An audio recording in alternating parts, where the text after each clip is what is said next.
حضرت عمر فاروق رضی اللہ تعالیٰ عنہ ملک شام گئے، یہ بھی ملک شام میں تھے۔ جناب عمر فاروق کے مزاج میں جلال تھا۔ آپ نے کچھ لوگوں کو دیکھا جنہوں نے زرق برق لباس پہن لیے، بڑے بڑے عالی شان بنگلے بنا لیے، بڑے بڑے گھروں میں رہنے لگے۔ تو حضرت عمر کو اتنا جلال آیا کہ زمین پر اتر کے نا سنگریزے اٹھا کے تو لوگوں کو مارتے تھے۔ فرماتے تھے اتنی جلدی حضور کی تعلیم بھول گئے اور تم نے اجمیوں کے طریقے اپنا لیے۔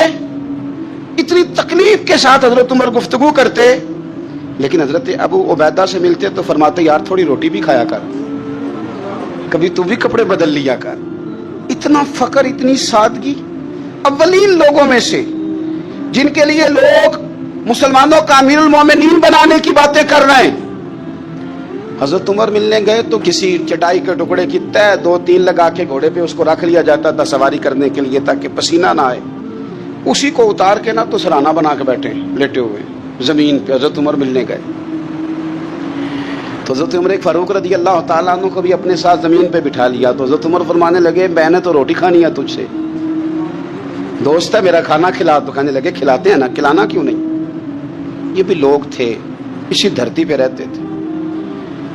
ان لوگوں کو نا کسی چیز نے اپنے قبضے میں نہیں لیا، نہ عورتوں کی باتیں انہیں بہلا سکیں، نہ بچوں کی خواہشات کے ہتھے چڑھے، نہ زمانے کی تیز دوڑ میں شامل ہوئے، نہ کسی کہانی کا حصہ بنے، نہ لوگوں کی یہ باتیں کہ دور بدل گیا، کوئی چیز ہیوی نہیں ہوئی، اس لیے کہ انہوں نے فقیری مدینے والے محبوب سے سیکھی تھی۔ فقر میرے نبی کریم علیہ السلام سے سیکھا تھا، فقر تازہ تھا، ذہن وسیع تھا۔ حضرت سیدنا عمر نے کہا روٹی کھانی ہے تو تھیلے میں ہاتھ ڈالا، 2 خشک ٹکڑے روٹی کے نکالے اور فرمایا کھا لے۔ تو حضرت عمر نے پکڑ کے منہ میں رکھے، چبائے اور جناب عمر رو پڑے۔ فرمانے لگے ہر بندے کو دنیا نے اپنے قبضے میں کر لیا ہے، لیکن ابو عبیدہ تو آج بھی بچا ہوا ہے۔ دنیا تجھے اپنے جال میں پھنسا نہیں سکی، تو قابو نہیں آیا، تو آج بھی اپنی جگہ پہ قائم ہے، تو وہیں کھڑا ہے جہاں مدینے والے محبوب نے ہمیں کھڑا کیا، تو وہیں کھڑا ہے یار۔ اتنے حسین آدمی، اتنا بڑا نام، اتنا بڑا قد، اتنا بڑا کردار، اتنا بڑا حسن، ہزاروں کی فوج کے سپہ سالار ہیں۔ اگر میں کہہ دوں چیف آف آرمی سٹاف ہیں، میرا خیال ہے میری بات غلط نہ ہوگی، اتنی بڑی فوج کے سپہ سالار، اور اس فوج کے سپہ سالار جس میں کئی دفعہ سپاہی بن کے حضرت خالد بن ولید بھی لڑائی کر رہے ہیں، اتنی بڑی فوج کو کمان کرتے ہیں۔ لباس وہی سادہ، غذا وہی سادہ، انداز وہی۔ رومی بہت بڑی طاقت سمجھتے تھے اپنے آپ کو۔ جناب عمر کے زمانے میں ان کے خلاف لشکر کشی ہوئی۔ امیر کون ہے؟ حضرت ابو عبیدہ۔ ہاتھ میں تلوار پکڑی، گھوڑے پہ بیٹھے چلے گئے، محاصرہ کر لیا رومیوں کا، گھیر لیا۔ اب رومیوں نے کچھ تھوڑی سی مزاحمت کرنے کی کوشش کی، باہر آئے، لیکن کچھ بھی نہ ہو سکا، منہ کی کھا کے واپس اندر چلے گئے۔ کئی دنوں سے حضرت ابو عبیدہ کی فوج نے محاصرہ کیا ہوا ہے۔ جب تنگ آ گئے تو پیغام بھیجا کہ ہم صلح کرنا چاہتے ہیں، پر میں صلح تو مسلمانوں کا پسندیدہ کام ہے، آ جاؤ۔ نے کہا جی ہم جزیہ دے دیں گے، ہم کسی طریقے مسلمانوں کے اطاعت میں آ جائیں گے، آپ ہم سے بات کریں۔ فرمایا بھیجو۔ ان کا سپہ سالار آیا، انہوں نے روب ڈالنے کے لیے نا مسلمانوں پہ سپہ سالار کو بڑے قیمتی کپڑے پہنائے، زرق برق لباس، عالی شان پوشاکیں، 5-7 لوگ ساتھ، یہ لوگوں کا طریقہ ہوتا ہے۔ وہ پریشر ڈالنے کے لیے لوگ کرائے کا مکان بھی خرید لیتے ہیں، کرائے کی کار بھی حاصل کر لیتے ہیں، لوگوں کے برتن بھی استعمال کر لیتے ہیں، کسی کے گھر سے فرنیچر بھی منگوا لیتے ہیں۔ تو آپ نے نا وہ زرق برق لباس پہنے ہوئے ان لوگوں کو آتے دیکھا۔ اب وہ بڑے اپنے انداز میں تو روب ڈالنے کے لیے آئے تھے نا، تو آ کے پوچھا مسلمانوں کے امیر کہاں ہیں لشکر کے؟ تو انہوں نے کہا ادھر ہی تھے، یہیں کہیں ہوں گے۔ بڑا حیران ہوا کہ ہم تو بڑے لاؤ لشکر کے ساتھ آئے۔ یاد رکھ لیں روب کپڑوں کا نہیں ہوتا، روب کردار کا ہوتا ہے۔ پھر پوچھا کہاں ہیں؟ نے کہا جناب وہ سامنے خیمے میں دیکھ لو۔ وہ خیمے میں گئے تو اتنی بڑی فوج کا سپہ سالار زمین پہ بیٹھے اور اپنے تیر سیدھے کر رہے ہیں۔ اب وہ بڑے زرق برق لباس میں کہنے لگا ابو عبیدہ بن جراح آپ ہیں؟ فرمایا میں ہی ہوں۔ کہا ملنا تھا؟ فرمایا آ جاؤ۔ کہنے لگا آپ تو زمین پہ بیٹھے ہیں۔ تو آپ فرمانے لگے ہمارے بزرگ زمین پہ ہی چلتے تھے، زمین پہ ہی بیٹھتے تھے، زمین پہ ہی کھاتے تھے، نیند آتی تھی تو زمین پہ ہی سو جاتے تھے۔ وہ حیرانگی سے کہنے لگا آپ اتنے بڑے سپہ سالار ہو کے اس طرح رہتے ہیں؟ فرمانے لگے میری ضروریات ساری پوری ہوتی ہیں، پھر بھی کبھی کوئی مشکل بن جائے تو میں تھوڑا سا قرضہ لے لیتا ہوں حضرت معاذ بن جبل سے، ان کو مشکل آ جائے تو مجھ سے لے لیتے ہیں،